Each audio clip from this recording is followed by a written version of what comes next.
for what's trending in true crime, on Thursday, Jaramillo was sentenced to 2 life sentences for a deadly wrong-way crash in 2022 that killed 2 public servants, a police officer and a retired firefighter.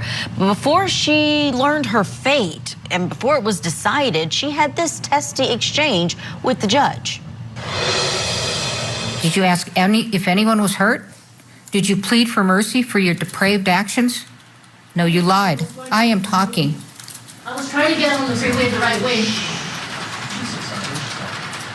I was trying to get on the freeway the right way. I am sentencing you. I'm making observations, and you may not interrupt me. And after trying to save your life, they find out that they've been duped severely. And after you've been found out, what do you say? I'm not a murderer. I am not. I am going...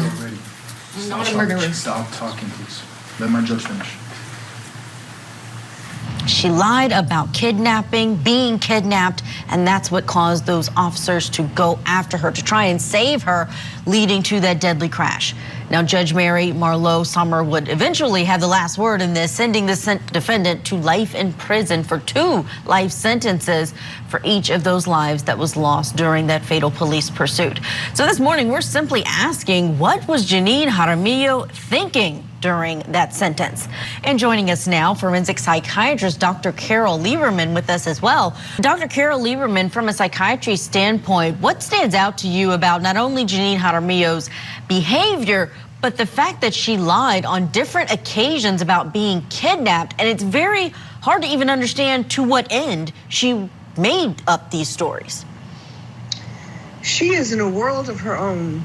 Her interview by the police also showed the same kind of behavior, where she was, of course, first of all, she had no remorse, but second of all, she just was trying to stick to a story which didn't kind of make sense. She was contradicting herself, but she didn't care. I mean, that's what it's like how she's talking to the judge. She doesn't really care. She doesn't realize the impact of what she's doing. And you know, obviously she needs some psychiatric treatment, but that's not an excuse. I mean, the fact that she has no remorse and the fact that she, you know, what she did, this isn't a case of not guilty by reason of insanity. Exactly right, exactly right. Dr. Lieberman, is this case going to be something that is going to become essentially a case study for those in the psychiatry field, just acknowledging not only how rare it is for them to have a school shooter who is a female, but there's just so many details now that we're learning about perhaps who she was interacting with leading up to this? Yes, this is very interesting for a number of reasons. You know, there have only been 9 female school shooters since 1999. And it is very rare for a number of reasons, because the profile of a school shooter is typically, first of all, a dysfunctional home, and she certainly had that. Her parents got married and divorced, I think 3 times, and she was, you know, going from one house to the other, living with her father at the time.